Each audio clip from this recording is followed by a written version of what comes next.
Good morning and happy Friday. This is Pastor Zach with the Goodland United Methodist Church with your morning devotion for Friday, September 29th. Today we conclude our time looking at the Sermon on the Mount with the last verses in chapter 7. Everyone then who hears these words of mine and acts on them will be like a wise man who built his house on rock. The rain fell, the floods came, and the winds blew and beat on that house, but it did not fall, because it had been founded on rock. And everyone who hears these words of mine and does not act on them will be like a foolish man who built his house on sand. The rain fell, the floods came, and the winds blew and beat against that house, and it fell, and great was its fall. Now when Jesus had finished saying these things, the crowds were astounded at his teaching. For he taught them as the one having authority, and not as their scribes.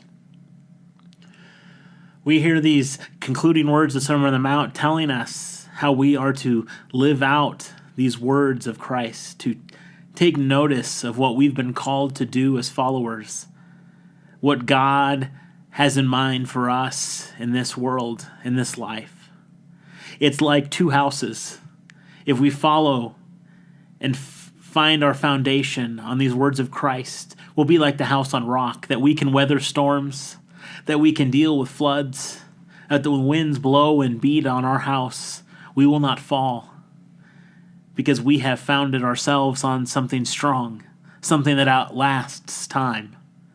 But if we hear these words, if we know what we're supposed to do but don't act on them, we're like the house built on sand. At the minute the rains come and the floods rise and the winds blow and beat against that house, it will fall and crumble into pieces. You see, the people gathered to hear the Sermon on the Mount were told in these final two verses that when he had finished these things, the crowds were astounded at his teachings, because he taught with a sense of authority and knowledge of where his foundation was.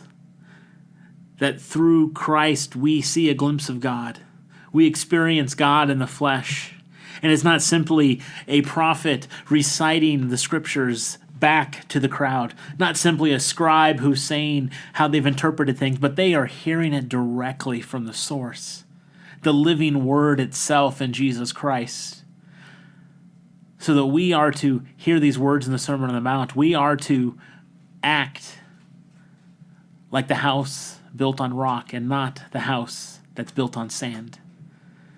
Take some time and look through chapters 5 through 7 in the Gospel of Matthew and look at the whole Sermon on the Mount.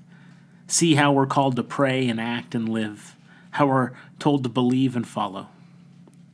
We hope to see you at worship this Sunday. We will be concluding our series, Come to the Table, on World Communion Sunday, where we will celebrate with other Christians throughout the world our common mission in Christ. We hope to see you at 10:30 at the Goodland United Methodist Church. Have a blessed day.